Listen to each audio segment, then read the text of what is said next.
Bueno, buenas noches.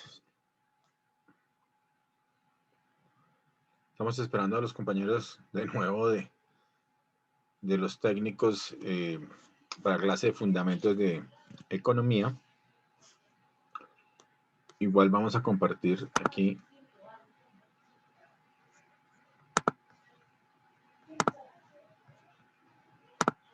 Y vamos a empezar a mirar el video.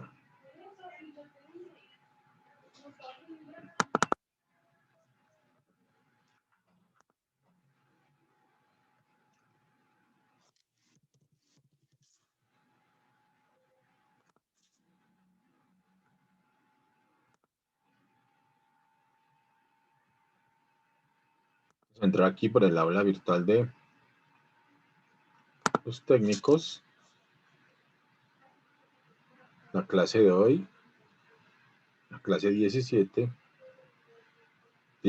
perdón, la clase 18 hoy.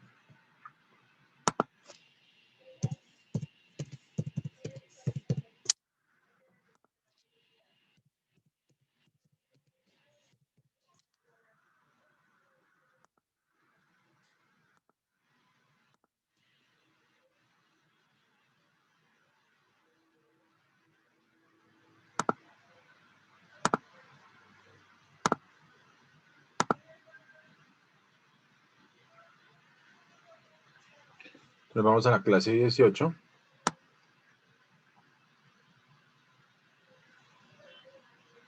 En la plataforma donde están los videos que vamos a ver hoy.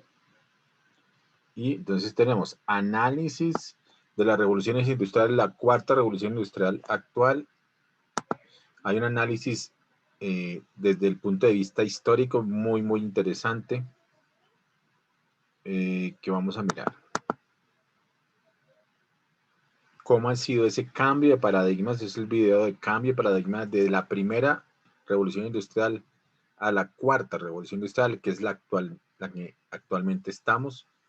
Se habla de una quinta revolución industrial en función, por ejemplo, de la economía, ya les había comentado, de la economía circular, ¿cierto? Cuando ya se dé todo este cambio tecnológico basados en la nueva economía circular, se puede dar realmente un cambio hacia la quinta revolución industrial. Entonces empezamos a mirar este video sobre esos nuevos paradigmas. Robot, automatismos, inteligencias artificiales, de abrebocas. Y al pabellón del conocimiento. Gracias.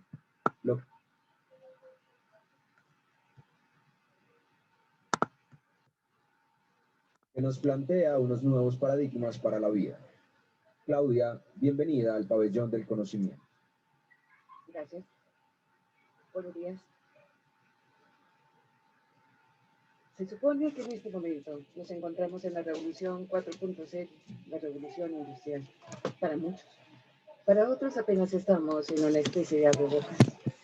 Para otros, simple y sencillamente es un término de moda, del mercadeo, y tal vez una especie de no comprensión de lo que está pasando. Sin embargo, para los más expertos, sabemos que de alguna manera se acepta para ellos que las cosas están cambiando a una gran velocidad. Algunos autores consideran que la velocidad de los cambios y las transformaciones en la ciencia, en la técnica y en la tecnología son tan grandes que en ocasiones somos incapaces incluso de darnos cuenta qué está pasando. Uno podría decir que es una nueva manera de vivir, es un nuevo modelo de hacer las cosas. Sin embargo, la pregunta que uno se hace es tan rara, es tan extraña, o es tan simple y tan común, sigue exactamente igual a como era. Quiero que lo piensen de esta manera. Hace 250 años más o menos, o 270 años, si uno quisiera hacer un dibujo de lo que era el mundo en aquel entonces, uno tendría que pensar en una sociedad llena de chimeneas, llena, digámoslo así, de paredes de ladrillos sucias. Incluso había una descripción. Decían que cuando caía la primera nevada en Londres, en menos de 5 minutos toda la nieve era de color gris. Las ciudades cubiertas por el humo, por el hollín. Los hombres y las mujeres parecían grises, parecían una especie de gnomos tapados y burdos, completamente grises, aburridos, melancólicos, y todo era gris, gris, vapor, hollín. Si a alguien le preguntaran cómo es el mundo, la imagen de lo que sería el mundo de hoy, casi siempre se pone un fondo de un color negro, pero un negro no mate, sino brillante, aún incluso azul medianoche, como lo acostumbran llamar, con una gran cantidad de líneas de colores brillantes que están en constante movimiento, formando tejidos, formando tramas sin mimbres, formando redes gigantescas con un movimiento gigante, grande, rápido. Con la particularidad es que todo parece tener una especie de pequeño sonido que hace pi, pi, pi, pi, pi, pi, pi, y pasa rápido. Es una gran velocidad. Las imágenes de las ciudades, las imágenes del Internet, todo parece una especie de tejido de red de una gran cantidad de líneas de colores brillantes que se desplazan. Al mismo tiempo que está pasando con los seres humanos en esos espacios, podríamos pensar que seguimos siendo iguales, pero no. La revolución industrial no solamente es de dos imaginarios o de simples sistemas de producción. Uno podría reducirlo para que no se haga muy largo. Las revoluciones industriales se supone que son cuatro, sería más o menos estilo Wikipedia. La primera está determinada por el carbón y las máquinas de vapor y más o menos empieza en 1748 y se extiende hasta finales del siglo XIX. La segunda es petróleo y electricidad. Y esa, de una u otra manera, va a ir desde finales del siglo XIX hasta más o menos la sexta o séptima década del siglo XX. La tercera revolución industrial es la de los grandes ordenadores, de estos ordenadores que son gigantescos, que van a ser cada vez más pequeños, más portátiles, hasta casi ocupar en este momento el espacio de una pequeña oblea de avena. Y la cuarta es la de la inteligencia artificial, es la de los robots, es de las épocas, digamos, que llamábamos de ciencia ficción, donde parece ser que incluso lo humano se difumina. Y ya, ahí están. Esas son las cuatro revoluciones. Pero ¿qué pasa con los seres humanos? ¿Qué está pasando con estas situaciones? Miren, en la primera revolución industrial nos vamos a encontrar que hay un cambio radical. Y el cambio radical no solamente es utilizar carbón y vapor. El carbón y el vapor existían desde hacía muchísimo tiempo. La diferencia es lo que se hace con él y la manera como se vive con él.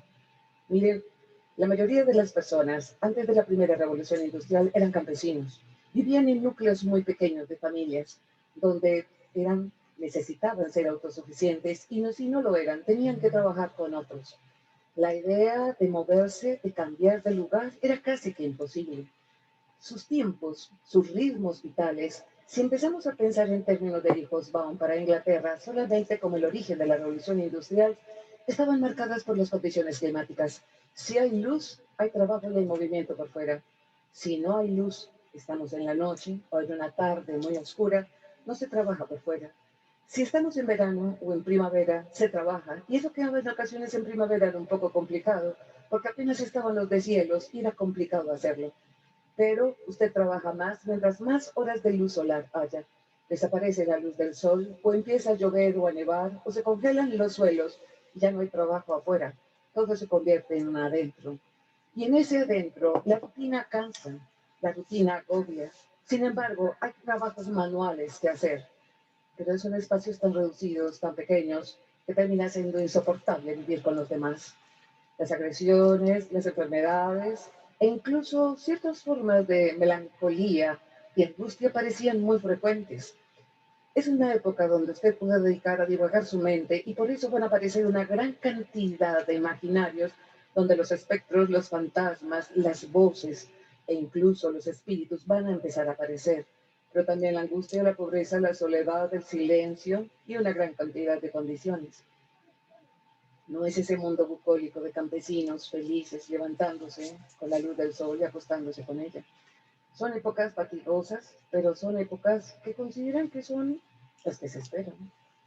Cuando empieza a darse la transformación, y la transformación tiene que ver con necesidades muy específicas, el suelo deja de producir lo que se necesita. Conclusión, no necesitamos esta mano de obra. Los campos yermos cada vez son más estériles. E incluso el cambio de vocación de los suelos, de la agricultura a las ovejas, hizo que expulsaran a una gran cantidad de personas hacia las ciudades, ciudades donde ellos no tenían ni idea qué hacer, y la mayoría de ellos se van a convertir en carne de horca. En otras palabras, por robarse un pequeño pañuelo de no más de 10 centímetros por 10 centímetros, usted podía perder la mano derecha cortada con un hacha. Pero si se robaba una caja de papel, podría significar ser colgado. Claro que si eran benignos, podría ser enviado a ultramar. ¿Quién sabe si llegara? En un viaje de, en ocasiones, hasta 48 meses en un barco, donde lo más probable es que si no moría por botulismo, por cólera, distempería, por cualquier tipo de enfermedad contagiosa que pudiera existir o simple y sencillamente por una borrasca o una tormenta, las probabilidades de sobrevivir eran bastante remotas, pero incluso si sobrevivían, llegar a esos lugares como los llamados de under, esos de abajo, ese mundo australiano, se convertía en una especie de extrañamiento completamente social. El mundo visto de esta manera parece un tanto sombrío, oscuro. Sin embargo, las necesidades de empezar a crear unas nuevas formas de producción, unas nuevas formas para subsistir, para empezar a diseñar lo que se va a llamar la primera etapa de la revolución industrial. Se llama inventar inventos. Suena redundante, suena cacofónica y suena un tanto absurda en ocasiones, pero es que no son científicos, no son personas que se dedican en grandes laboratorios o con cuadernos a hacer fórmulas. Simple y sencillamente es una necesidad que impulsa y una necesidad que cada vez es más agobiante y hay que resolver. La necesidad es la base de toda la inventiva. Usted va a tener que empezar a hacer cosas para poder sobrevivir. Y esto es inventar inventos, es hacer que la tierra produce, y si no produce, convirtámosla en otras cosas. Y en esas otras cosas tienen que funcionar. Es muy frecuente que nos digan que en la primera revolución industrial se inventó la máquina de vapor. Y la mayoría de veces a mis estudiantes les digo que no repitan eso, que en cierta forma se podría decir que es un tanto tonto, y a veces un tanto estúpido, y puede parecer muy categórico, porque al fin y al cabo lo hemos leído en muchos textos, lo hemos visto en muchos documentales, lo afirman muchos académicos. La máquina de vapor fue inventada en el siglo XVIII, a finales del siglo XVIII, mediados del siglo XVIII, y se convirtió en el, digamos, punta de lanza de la nueva revolución industrial. Pues bien, quiero que piensen lo siguiente. Después de los periodos prehistóricos, y cuando empieza el mundo antiguo, las mujeres, en términos generales, nos convertimos solamente en esa cosa que reproducían. En ocasiones, para muchos pueblos, eran más importantes objetos como una mesa, como un atril, que una mujer. Los griegos llegaron a afirmar incluso que el amor entre hombres era mucho mejor que el amor entre un hombre y una mujer, porque el amor entre un hombre y una mujer producía lo que la naturaleza hacía siempre, hijos. En cambio, entre hombres se producía conocimiento. Durante muchas veces y durante mucho tiempo, nos dijeron que éramos naturaleza, no cultura. Éramos unos pequeños animales, animales de cabellos largos e ideas cortas, durante muchísimo tiempo. Ahora quiero que plantearles un imaginario. Tenemos una partera en el año 1800 a.C., está en un proceso de parto bastante largo, han pasado más de 18 horas y lo que sabe desde el principio es que este bebé no ha tomado la posición adecuada. Cuando por fin empieza a salir, después de muchos masajes al vientre de la madre, empiezan a salir primero las piernas, porque al fin y al cabo nunca se puso en posición. La partera jala con cuidado para evitar que el cordón umbilical, que por lo general queda debajo del cuello, termine estrangulando a la criatura. Pero como cuando salen primero las piernas, se ven primero los genitales, que cualquier cabeza, cualquier cosa, cuando se da cuenta que los genitales son femeninos, no se preocupa ya tanto de jalar. Y lo que piensa es en la madre, que la necesitan en la casa, y empieza a jalar el bebé rápidamente. No importa si el cordón la estrangula, porque es que es una niña, y la niña significa gastos. Las niñas son un encargo, nadie las recibe gratis, por eso hay que dotarlas, ya sea para casarlas, o para meterlas a un convento, o para lo que sea. Cuando la saca la niña está azul, la pone a un lado, se encarga de la madre de atenderla, y cuando está atendiendo a la madre y terminando con ella, se da cuenta que hay un pequeño bajillo, que hay un pequeño sonido de la bebé. Ha sobrevivido. La limpia, le saca la mucosa de la boca, la medio reanima. Nosotros sabemos que ha estado sin oxígeno, y esa falta de oxigenación ha tenido un daño neurológico. No sabemos cuál. Pero imaginemos que la niña sobrevive. Los primeros 5 años de todo bebé es muy probable que tenga una muerte temprana y por eso no se les equipara mucho, ni se les separa de los hombres de las mujeres. Pasados 5 años se han sobrevivido, la niña tiene un espacio definido, la cocina. A la niña se le envía a la cocina, a todas las niñas, desde los 5 años. Y se le empiezan a enseñar las cosas que debe hacer en la cocina. Entre ellas, la más fundamental, prender el fuego y mantener agua caliente. ¿Acaso tenemos microondas? El fuego debe mantenerse permanente y las ollas no son de cerámica porque no aguantarían, son metálicas para mantener agua caliente necesaria para una gran cantidad de eventos. Como la niña tiene daño cerebral, tiene problemas de aprendizaje.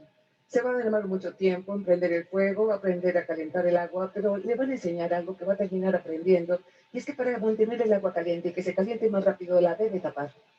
Sin embargo, la primera vez que el agua empieza a hervir y empieza a mover la tapa y la tapa se mueve, la niña se va a asustar y va a decir, hay un demonio en la olla y va a salir corriendo. Muchas veces lo va a hacer hasta que comprende que un vapor que sale del agua caliente es la que mueve la tapa. Estoy hablando de un mundo 1800 a.C. y una niña con problemas neurológicos sabe que el vapor mueve una tapa. Y los hombres varones necesitaron hasta el siglo XIX después de Cristo para inventar la máquina de vapor. No tiene sentido. Realmente las máquinas de vapor existían desde antes. Los egipcios, los asirios, los griegos tuvieron máquinas de vapor para abrir y cerrar las puertas de sus templos. Se debía sentir maravilloso eso cuando uno llegara al templo y se abrieran misteriosamente las puertas. Eran las fuerzas de los dioses. Las máquinas de vapor se utilizaron incluso para juegos, recreación en el mundo romano, pero no se diseñaron más, no se produjeron más. ¿Por qué no? Porque no se necesitaban. Tenían mano de obra esclava, lo suficiente para mover, empujar, trasladar. En el mundo siguiente tuvieron siervos que se encargaron de eso. Pero el mundo cambiaba en lo político, en lo económico, en lo social, y ya no teníamos ni esclavos ni siervos. Que hay que moverse, y moverse rápido. Y no solamente eso, sino llevar grandes pesos. Quiero que se imaginen un Londres, un Birmingham, un Manchester, alejados de las minas de carbón, sin suficiente madera para tener carbón vegetal, con frío, sin poder calentar sus comidas porque no hay combustibles. Se necesita carbón. Pero las minas de carbón están retiradas de estos centros, especialmente de Londres. ¿Cómo hacer llegar el carbón? ¿Tirado por bueyes? ¿Tirado por caballos? ¿A cuántos vamos a reventar? ¿A cuántos vamos a destruir? No solamente eso. Recuerden que sus caminos gran parte del año van a ser un lodazal completo, una trampa absoluta, donde el gran peso de las carretas se va a quedar atascado. El ideal es poderlas transportar por agua. Y aquellos que tienen ríos, pues es fácil hacerlo. Pero cuando los ríos no tienen una manera para conectarse con los lugares donde está el carbón, se tiene que empezar a tener es una necesidad grande. Necesito carbón para calentar, para iluminar, para cocinar, para trabajar, para hacer una cantidad de cosas. Lo necesito aquí donde hay más gente. Canaliza el río. Y empieza a canalizar pequeños riachuelos y empieza a crear canales.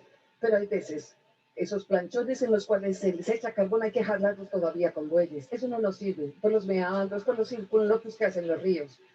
Conclusión, tengo que enderezar los ríos. Pero hay veces el agua no es suficiente. Cree esclusas, ponga una tapa aquí para que el agua se retenga y cuando haya suficiente la levanta y se puede mover. Es costoso. Tenemos que tener gente encargada de las esclusas que van a cobrar una especie de peaje y en ocasiones, especialmente en verano, no se van a mover muy rápido.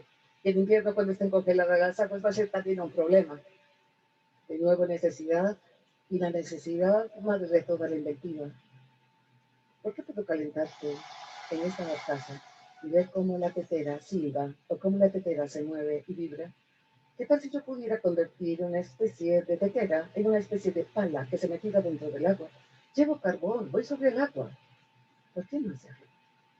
Y es empezar a tratar de construir una olla, una tetera, solamente que con la tapa hacia abajo para que se mueva de una manera, pero solamente tiene movimiento. Parta la tapa en dos, péguela con bisagras, pártala en cuatro, péguela con bisagras, y va a empezar a tener un movimiento circular. No es alguien que se sentó a pensar en términos de física, en términos de geometría, no, haciendo experimentos, eso es inventar inventos. Ahora, el inventar inventos no quiere decir que se inventó la máquina de vapor, lo que van a hacer es que se desarrolla. Bueno, esta es la primera revolución industrial. Entonces me pasé del carbón, me pasé de la máquina de vapor a unos canales en ríos, a esclusas. ¿Y qué está pasando con la gente? La mayoría de las personas ya no encuentran trabajo en el campo. Inglaterra es uno de los países más extraños. Desaparecen los campesinos. Eso es raro. Pues realmente desaparecen, se convierten en arrendatarios. La mayoría van a las ciudades. Y las ciudades tienen que empezar a encontrar trabajos. Y estos trabajos empiezan a hacer cosas muy grandes. Aparecen las fábricas. Y en las fábricas aparece una nueva clase de hombre que se llama obrero. La mujer también es obrera, pero se llama obrero. Y estos obreros no viven en sus casas con sus familias, empiezan a vivir hacinados. Trabajan codo con personas que no son de su familia y no responden a los ciclos del tiempo. Si hay lluvia no trabajamos, no, se trabaja. Si está de noche no trabajamos, claro que también se trabaja. Para eso tenemos luz artificial, con lámparas de gas, con hornillas de carbón, con lo que sea, pero se va a trabajar. Se cambian los ritmos vitales, se cambia la manera de relacionarnos, se cambia el espacio donde vivimos. Ya no vivimos en grupos aislados, sino cada vez más juntos, más hacinados, con personas distintas que no son de nuestro grupo familiar. Cumplimos horarios, respondemos a sirenas, campanas o timbres y empieza a aparecer un trabajo donde usted no es el dueño de él, pero a usted le van a pagar un salario para que compre lo que mismo que está haciendo. Dentro de esas condiciones cambia la perspectiva. Quiero plantearlo con algo muy elemental. Una mujer campesina se podía levantar a las 3 de la mañana para empezar a cocinar lo que iba a ser el desayuno, pero al mismo tiempo estaba cocinando lo que iba a ser el almuerzo. Y se la pasaría en la cocina desde las 3 más o menos hasta las 11 o 12, donde terminaría sirviendo, empacando el almuerzo, lo llevaría a los campos donde estaba el resto de la familia, comería algo con ellos, ayudaría el trabajo y regresaría. Una mujer que trabaja en una fábrica ya no puede dedicar todo ese tiempo a la cocina. Conclusión, tiene que cambiar lo que comen, los hábitos alimenticios, tiene que cambiar incluso sus recetas, tiene que cambiar una gran cantidad de cosas. Una de las recetas más conocidas es que estas mujeres solían tener el día del Señor, el domingo, como día libre. Porque algún hombre peleó y argumentó que si Dios había trabajado 6 días en la creación y descansado el séptimo, pues con mayor razón los seres humanos trabajamos 6 días y descansábamos el séptimo. Esta mujer el séptimo día va a la plaza de mercado, no a su huerto, no a su establo, sino a la plaza de mercado y compra lo que necesita. Y entre las cosas que necesita, compra huesos largos o compra una colección de vértebras bien encantadoras. Las mete en una olla con agua, le echa unas cuantas hierbas para que no huela demasiado mal y se dedica a echarle agua y a calentar eso. Cada vez que se evapora el agua, le echa más agua, hasta que esos huesos terminan convirtiéndose en una gelatina verde cafezosa, bastante fea, no muy atractiva a la vista, que cuando se enfría se vuelve una verdadera jalea. Y usted lo tapa. Al día siguiente tiene que trabajar. Cuando tenga que hacer la sopa, simple y sencillamente ponga a calentar agua, eche papa, arveja, zanahoria y vaya por una cucharada de esa gelatina temblorosa, échela ahí, disuélvala. Hoy seguimos haciendo lo mismo, solamente que vamos al supermercado y compramos un cubito de un concentrado que es exactamente lo mismo. Cambian nuestras dietas, nuestros hábitos, nuestros horarios, nuestras formas de vestir y naturalmente nuestra manera de relacionarnos, comunicarnos y vernos a nosotros mismos. No solamente es la máquina de vapor y el carbón, es lo que cambia en nuestra mente, en nuestra percepción. Cambia tanto que dicen que el siglo XIX es el siglo de las grandes maravillas. La velocidad era pasmosa. Imagínense que si una persona se había ido de su casa a vivir, digamos, en San Francisco, Estados Unidos, lo dejaba a su familia en Londres y resulta que en Londres su padre fallecía y su hermano le escribía una carta al que estaba en San Francisco comunicándole la muerte del padre. Si la carta no se pierde, si el barco no naufraga, si no hay ninguna pérdida, es posible que la carta le llegue en 3 años. O sea, durante esos 3 años, para la persona de San Francisco, su padre sigue vivo.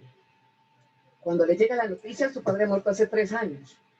Pero es en el momento en que él sabe, entonces se pone bastante triste y escribe una carta bastante condolido por no haber podido estar con su padre, enviándole a su hermano.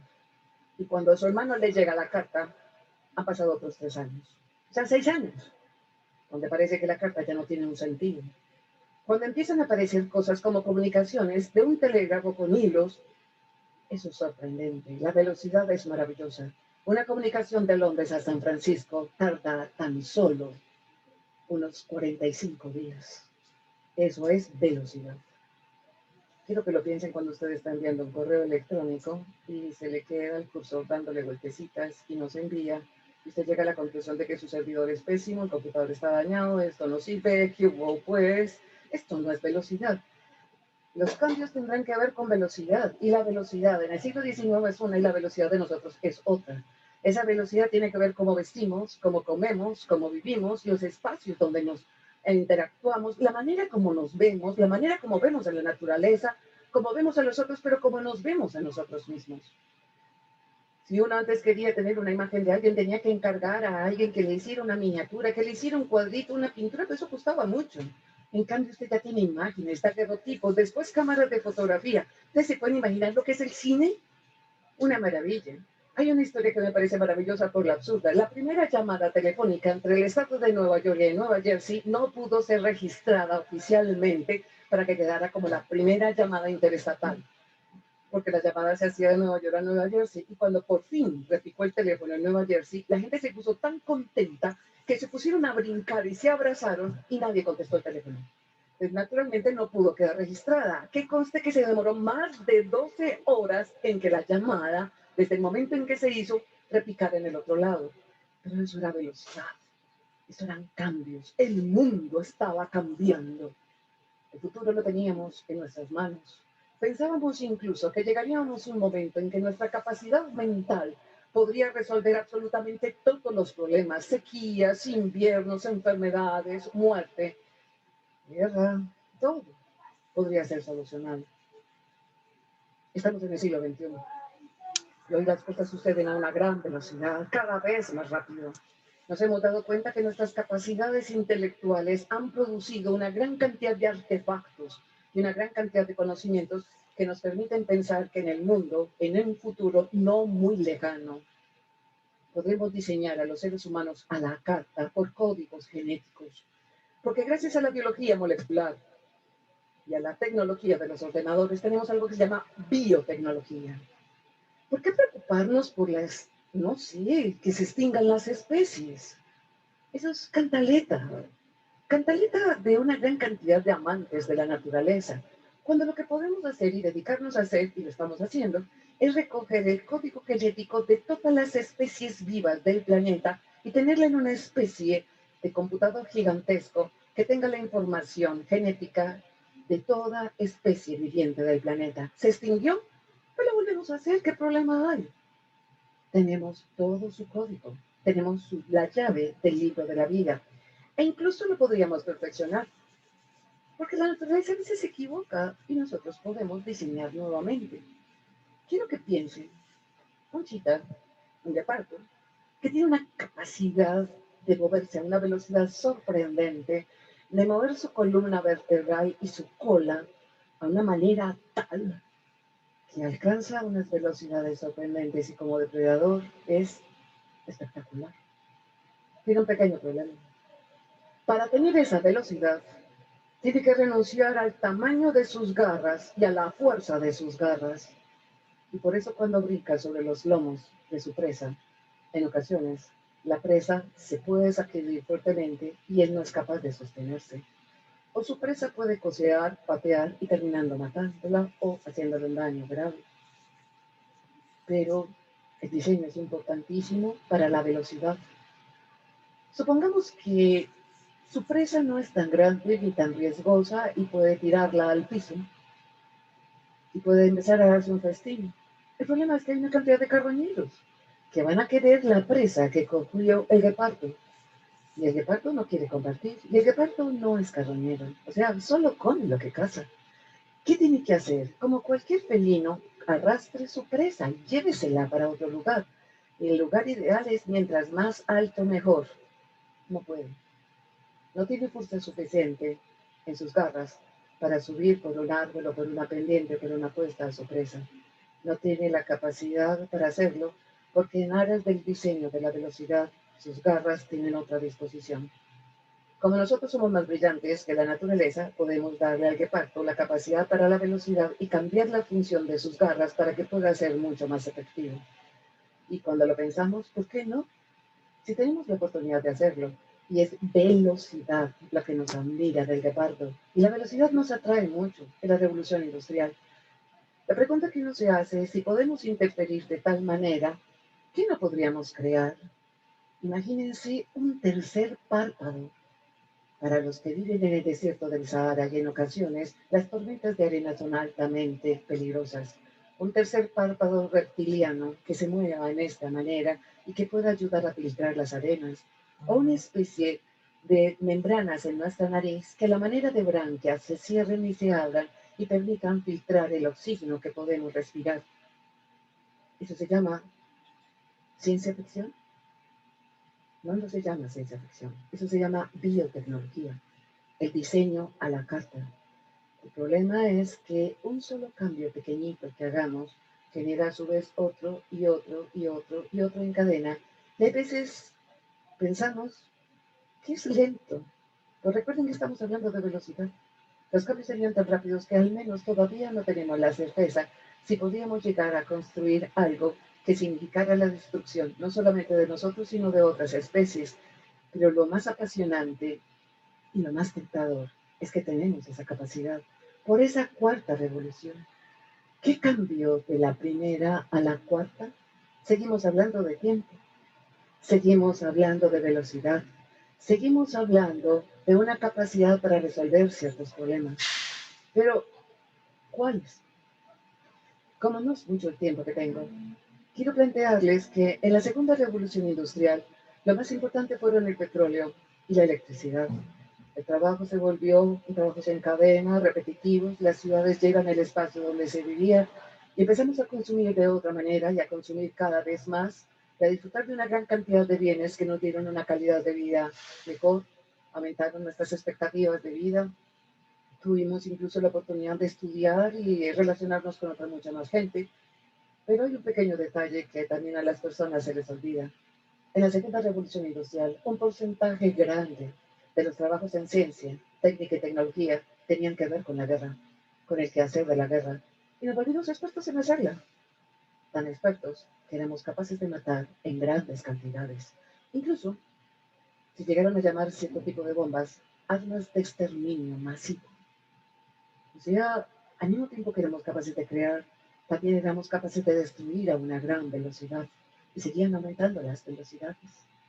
Después, como la guerra se convirtió en algo cada vez tan acuciante, tan cercano, donde alguien quizá por error tenía mucho sueño, iba a hacer así, y se iba a apoyar en un botoncito rojo, iban a salir volando los misiles nucleares, pues hay que tapar ese botoncito rojo, meterlo en una cosa con bastantes llaves de seguridad. De todas maneras, la gente pensaba lo siguiente: si tenemos una guerra nuclear, ¿cómo hacemos para comunicarnos con nuestros ejércitos? ¿Cómo hacemos para saber qué es lo que está pasando? ¿Cómo hacemos para diseñar las estrategias? Las comunicaciones son fundamentales para una guerra. Y en una guerra nuclear, una de las cosas que era más grave eran las comunicaciones.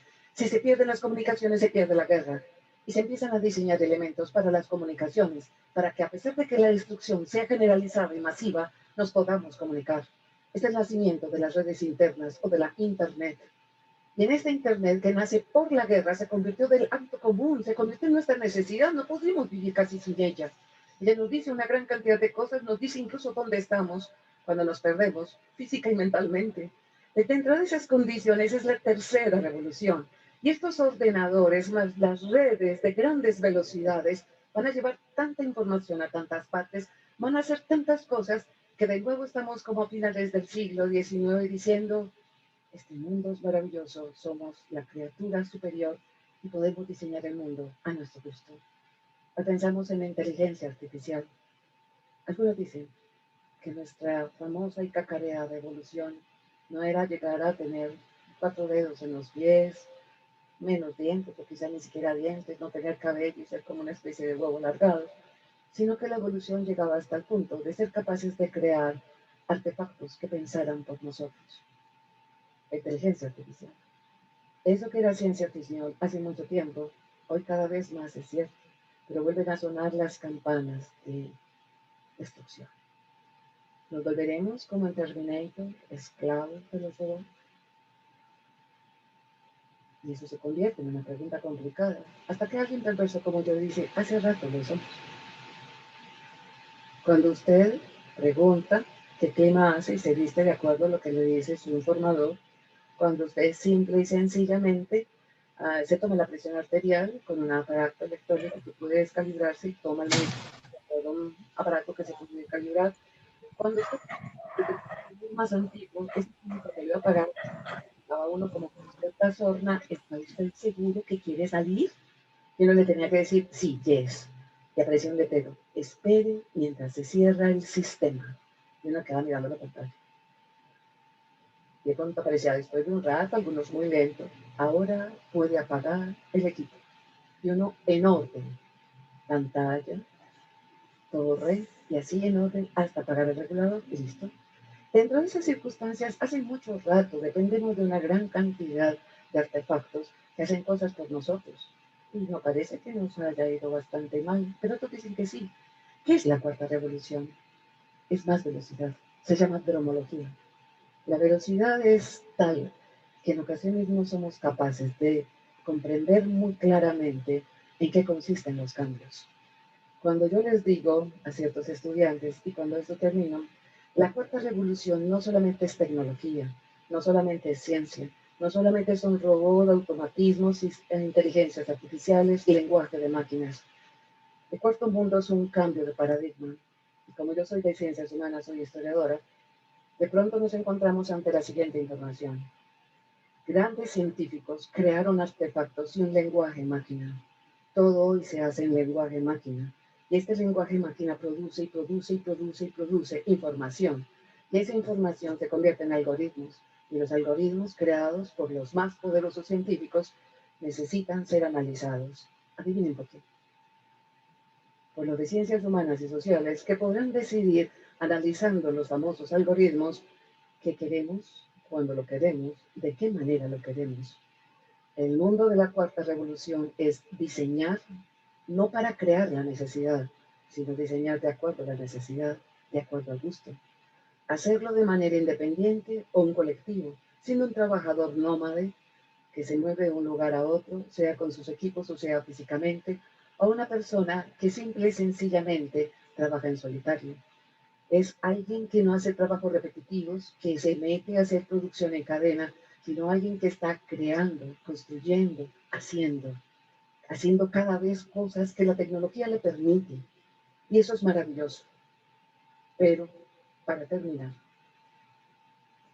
en el año de 1905, las personas, con apenas empezando la segunda revolución industrial, dijeron que tenían el futuro del mundo en las manos y que íbamos a vivir muchísimo mejor, que íbamos a tener tiempo para el ocio. El ocio griego no es la pereza, el ocio griego es el tiempo para crear, para pensar y para reflexionar. Y entre 1905 y 1975, cuando se empieza a hablar de la tercera revolución industrial, una de las quejas constantes es que lo que hemos perdido es tiempo, que cada vez tenemos menos tiempo. Tenemos menos tiempo para pensar, tenemos menos tiempo para meditar, tenemos menos tiempo para relajarnos y menos tiempo para estar con nosotros. Hoy la velocidad es mayor. Y estamos hablando de una cuarta revolución que parece que está en nuestra puerta, pero como la velocidad es tan rápida, a lo mejor no está en nuestra puerta, sino que ya atravesó la puerta. La pregunta por el tiempo, que ha aumentado, tendría que ver con qué calidad de tiempo. ¿Tendremos tiempo para el ocio? ¿Tendremos tiempo para pensar? ¿Tendremos tiempo para crear? ¿Tendremos tiempo para ser lo que somos?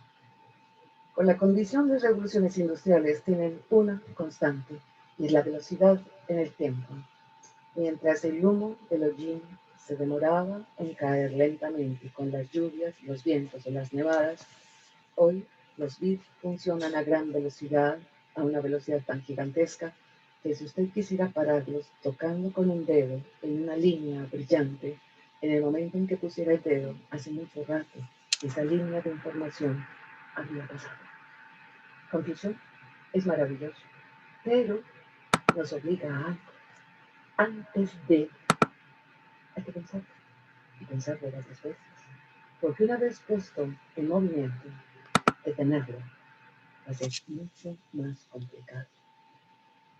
Y pensar las cosas en ocasiones nos hace rediseñar, nos hace repensar, pero también nos hace pensar en nosotros mismos, no solamente como individuos, sino en relación con otros y con el ecosistema. Si queremos sobrevivir, tenemos que encontrar el espacio para repensar antes del movimiento. Privilegiar la velocidad, sí. Privilegiar el poder diseñar a nuestro gusto, a la carta, sí. Pero pensarlo una vez, dos veces, y ¿por qué no? Sentarnos a conversar con los otros. ¿Saben que de las conversaciones con los otros se ha dicho que hacen que el tiempo se haga lento? Que los pensamientos se reciclen, se remueven, se moldean, se repiensan y se pueden reconstruir y se pueden hacer. La particularidad de la revolución 4.0 es su velocidad. La velocidad que nos obliga a repensar. Por eso, para ya terminar así, una de las cosas más importantes de la revolución 4.0 se llama la economía naranja, que tiene que ver con la cultura. Y la cultura se hace desde la construcción con los otros, en diálogo con los otros, sea con la música, sea con las imágenes, sea con los cuerpos, con el espacio, sea con los silencios, sea con cualquier cosa, pero es construcción que se hace con diálogo. Eso es la revolución 4.0. Velocidad, pero una velocidad que requiere pensar y conversar. Antes de que no podamos poner el dedo para parar algo que ya va muy lejos de nosotros y que quizá pueda significar no algo que nos gusta. Muchísimas gracias y deseo mucho éxito en el resto del pabellón del conocimiento. Gracias, Claudia, por explicarnos por qué en el mundo actual se habla tan frecuentemente.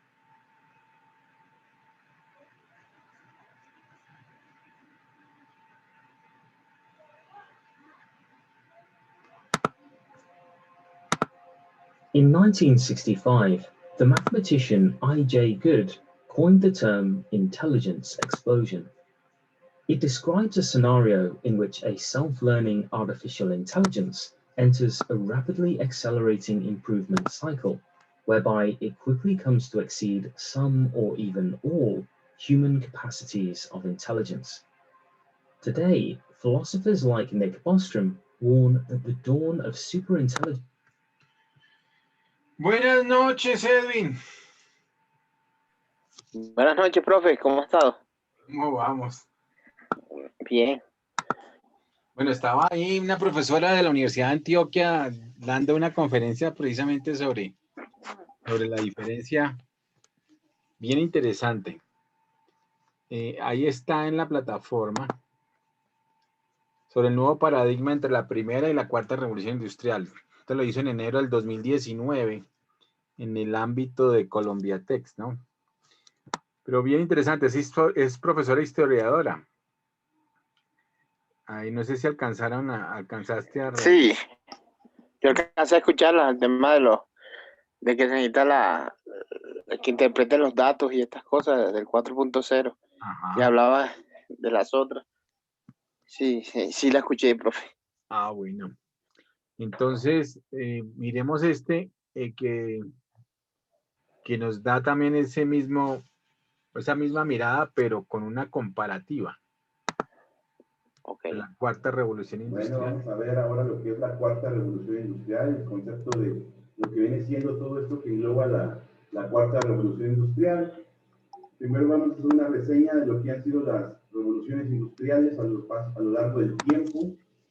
Bueno, primero que nada tenemos lo que es la primera revolución industrial, que también se le conoce como Industria 1.0. En ella se identifica porque el trabajo manual se transformó a trabajo mecanizado, ¿sí?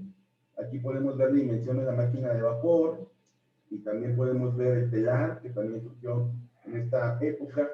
Esta primera revolución industrial, según la fuente bbc.com, inicia... Bueno, vete, sácala de aquí, pero vete. De 1760 a 1850.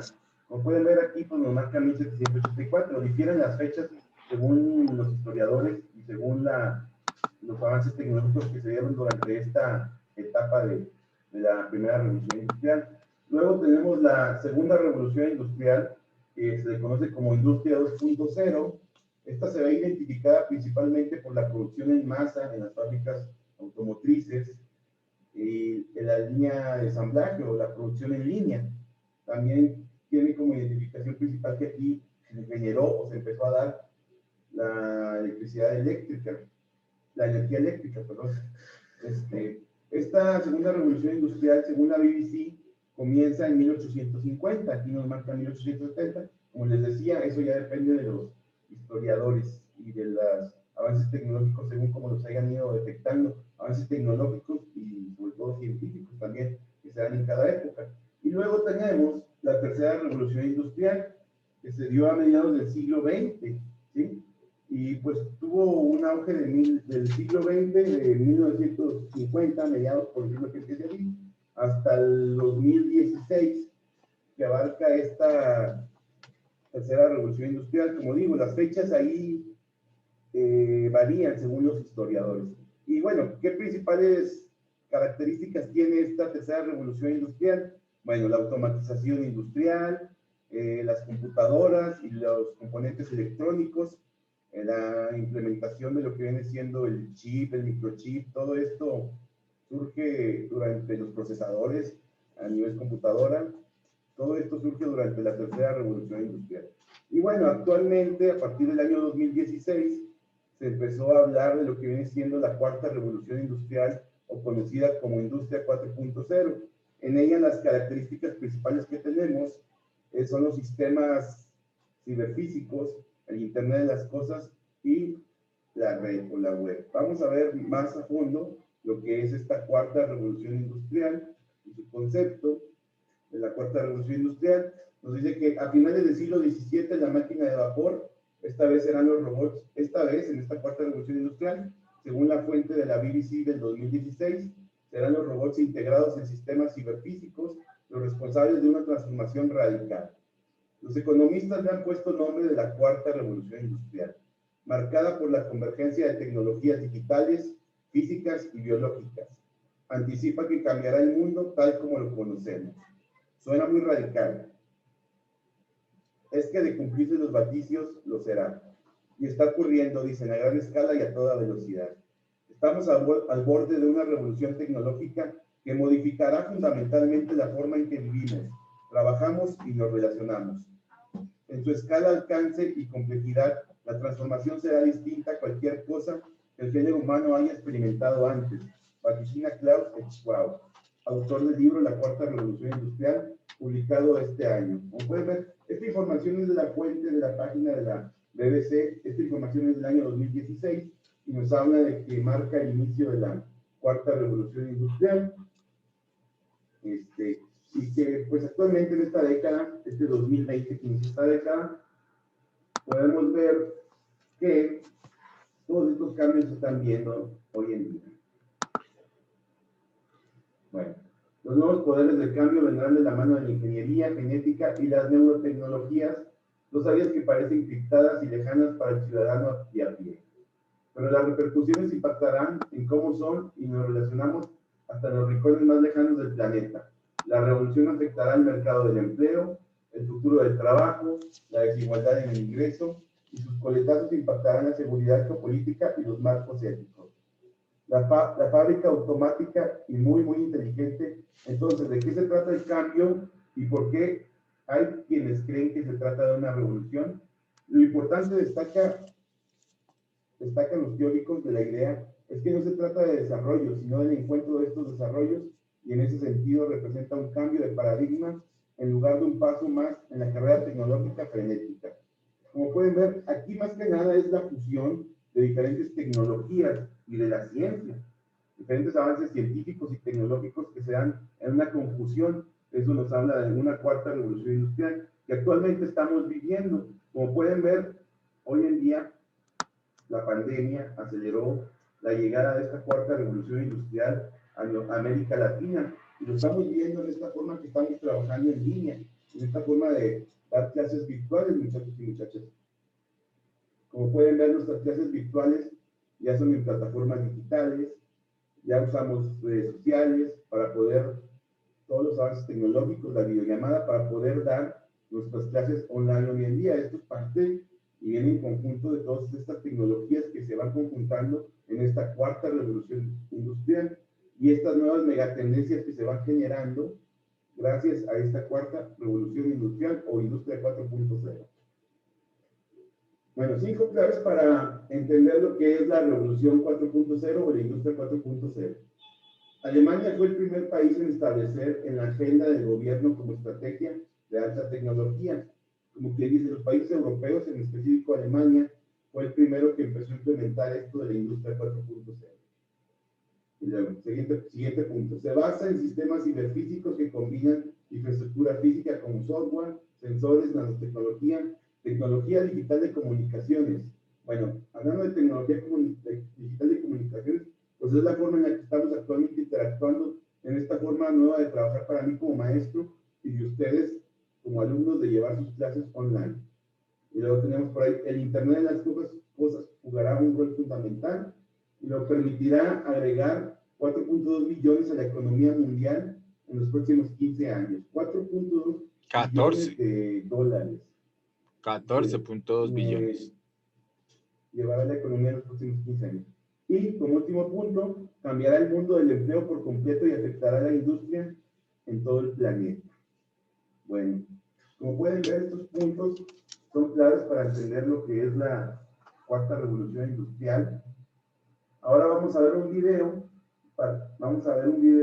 por ahí encontré en la red acerca de qué es esto de la cuarta revolución industrial y qué es esto, qué son estas cosas, estos factores, estas tendencias y megatendencias que van componiendo estos componentes de los cuales se integra la cuarta revolución industrial.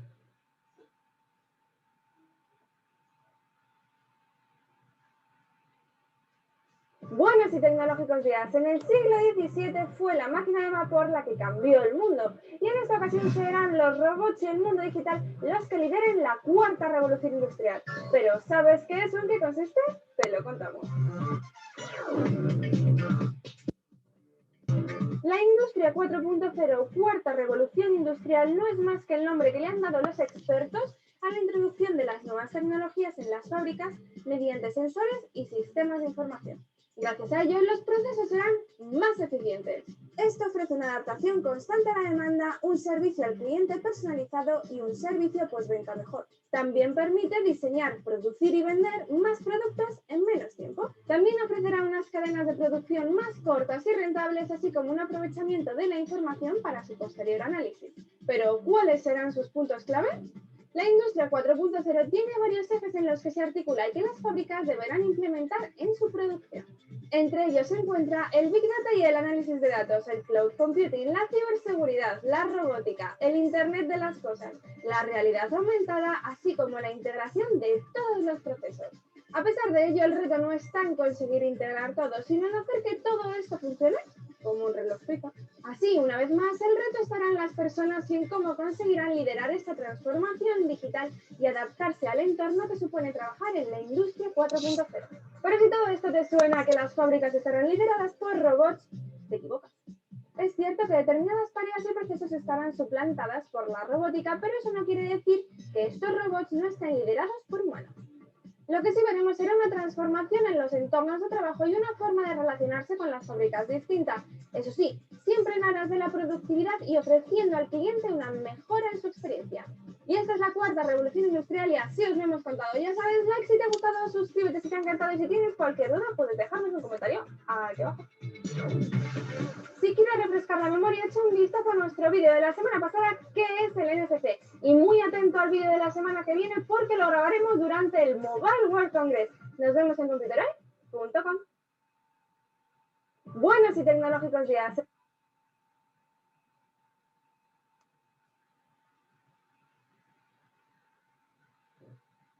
Ahí observamos ese video de lo que es la cuarta revolución industrial y los puntos clave. Por ahí nos comentaban en el video Bueno, voy a mencionar dos puntos clave que me interesan, ahí lo que viene siendo el cloud computing y el Internet de las cosas. Vamos a ver el concepto según la web, ¿qué es el cloud computing? Bueno, según esta página, salesforce.com, ¿qué es el cloud computing? Vamos a Este hombre sí le jala mal al inglés, ¿no? Qué mal inglés, dice. Sí, yes.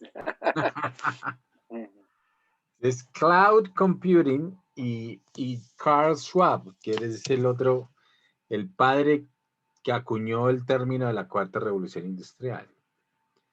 Bueno, miremos a ver qué más dice este hombre.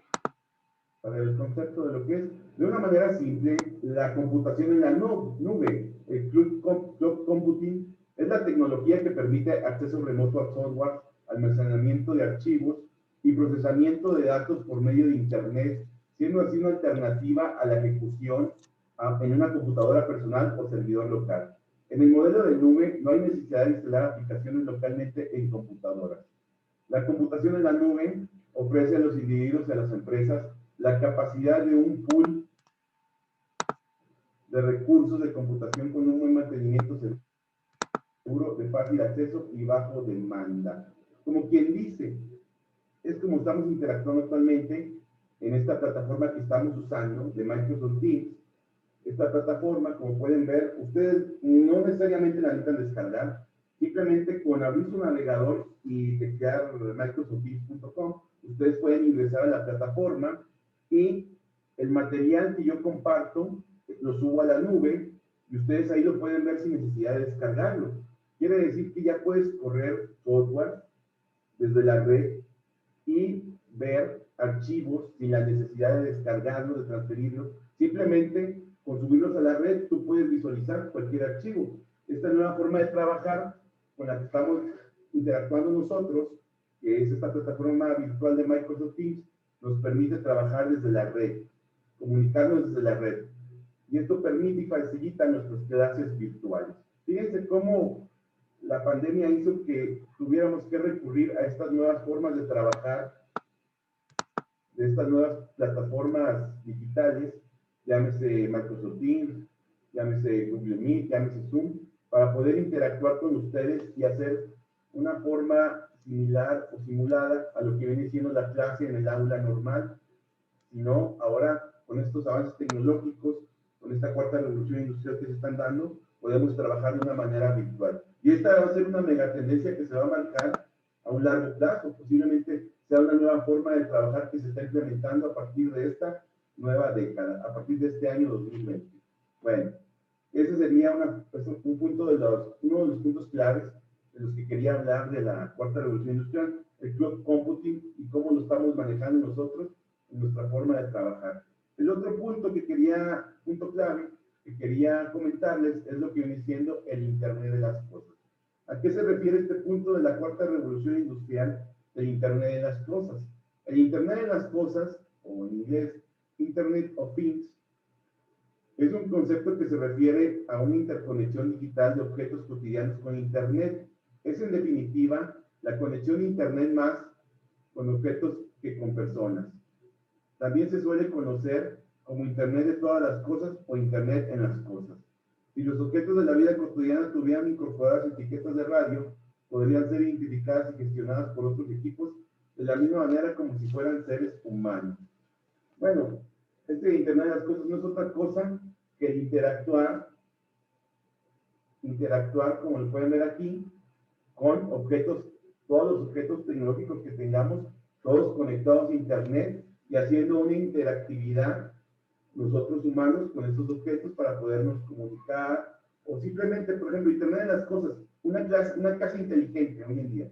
Tienes asistentes personales, llámese el asistente Google, Alexa, Cortana de Windows, son los asistentes personales que hoy en día están interactuando con nosotros en nuestra vida cotidiana, en nuestro hogar, y también los teléfonos inteligentes, aunado a las redes sociales y las plataformas virtuales con las que nos comunicamos, o sea, todo conectado. El Internet de las cosas se refiere a la interacción con objetos conectados. Tal vez se pierda un poquito el contacto físico al momento de usar más esta tecnología nueva, pero es una nueva tendencia o megatendencia que va a marcar las próximas décadas y la forma de vivir de los seres humanos. Bueno, hasta aquí sería, pues, Bueno, entonces está súper claro el tema de la cuarta revolución industrial y sobre todo que está cambiando todo lo que tiene que ver con la famosa economía digital, ¿no?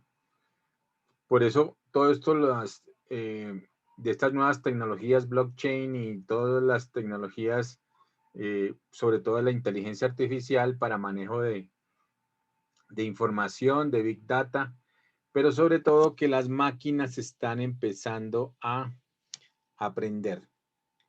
El machine learning como tal es la inteligencia artificial. Entonces, allí es donde está la clave precisamente de la cuarta revolución industrial. Bueno, ¿alguna pregunta, Edwin? No, señor. Yo trabajo con Office 365. Todo está en la nube. Pero la nube, sí. Pero yo vengo escuchando de la nube, hace más de 12 años. Sí, claro. Si no estoy mal. Claro. Entonces, ahora es una herramienta muy normal en las empresas. Lo que pasa ahí es con el tema de la ciberseguridad. Realmente lo importante allí es la seguridad de la información, ¿no? Sí. Entonces, en ese sentido, pues yo veo que se ha avanzado. Lo único es que yo trabajo con la nube del trabajo, pero ahí el que sale pierde toda la información. Entonces yo mantengo todavía mis cosas en mi correo. Sí, claro, es buena estrategia. No, ya me pasó una vez. O sea, que salí de vacaciones y me suspendieron todos los aplicativos y quedé un poquito desconectado. Claro, queda uno descuadrambilado, como dicen. Sí, señor. Bueno, listo. Pues Edwin, era esto la clase de hoy. Ahí te voy a dejar, como hoy es viernes, para que estemos ahí en familia, por lo visto. Bueno. Gracias. Bueno, entonces quedamos así. Nos vemos. Sí, señor. Bueno, que descanse, profe. Que descanse, gracias. Ya.